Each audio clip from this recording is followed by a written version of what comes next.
গুলির নির্দেশ আমার নয়, বাংলাদেশের আইনের। যারা ককটেল মেরে পুলিশের মনোবল ভেঙে দেওয়ার চেষ্টা করবে তাদের বিরুদ্ধে আইন প্রয়োগ করা হবে বলে সতর্ক করেছেন ডিএমপি কমিশনার শেখ মোহাম্মদ সাজ্জাদ আলী। রাজধানীতে সাইবার সাপোর্ট সেন্টার উদ্বোধন অনুষ্ঠানে তিনি একথা বলেন। জি এম তসলিমের রিপোর্ট। সম্প্রতি দেশের বিভিন্ন জায়গায় ককটেল বিস্ফোরণ, গাড়িতে অগ্নিসংযোগ সহ নানা ধরনের নাশকতা করছে দুর্বৃত্তরা। এতে পুলিশ সহ সাধারণ মানুষও ক্ষতিগ্রস্ত হচ্ছে।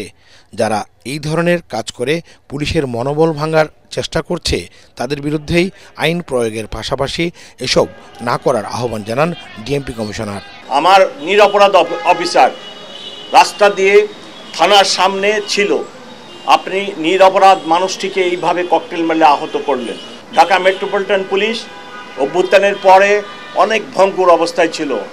আমাদের অনেক চেষ্টায় অনেক কষ্টের ফলে আপনাদের সহযোগিতায় আজকে পুলিশ অফিসাররা মনোবল ফিরে পেয়েছে। আর এই মনোবলকে ভাঙার চেষ্টা প্লিজ করবেন না। আইন শৃঙ্খলা রক্ষায় সম্প্রতি ডিএমপি কমিশনার মাঠ পর্যায়ে দায়িত্ব পালন করা সদস্যদের গুলি করার যে নির্দেশনা দিয়েছেন তার ব্যাখ্যা দেন ডিএমপির অতিরিক্ত কমিশনার। কোন ক্ষেত্রে পুলিশ ফায়ার ওপেন করতে পারবে এবং কতটুকু কি করতে পারবে এটা বলা আছে। এইটা আইন, এটা আমাদের নিজস্ব কোনো মতামত না, এইটা বাংলাদেশের এক্সিস্টিং আইন। এই আইনটা আমরা আমাদের সহকর্মীদেরকে জাস্ট স্মরণ করিয়ে দিয়েছি, তারা যেন ভীত সন্ত্রস্ত না হয়ে পড়ে, তারা যেন মনোবল না হারায়। মব নিয়ন্ত্রণে পুলিশকে যেভাবে বাধা দেওয়া হচ্ছে তা কাম্য নয় বলেও জানান কমিশনার। গণ অভ্যুত্থান হয়ে গেছে, সরকারের পরিবর্তন হয়েছে, এখন যদি এরূপ কার্যকলাপ করা হয় তাহলে একটি অস্থির সমাজ, অস্থিরতা দেখা দিবে। সেজন্যই আমরা সেটি রক্ষার জন্য আমার অফিসাররা নিয়োজিত ছিল।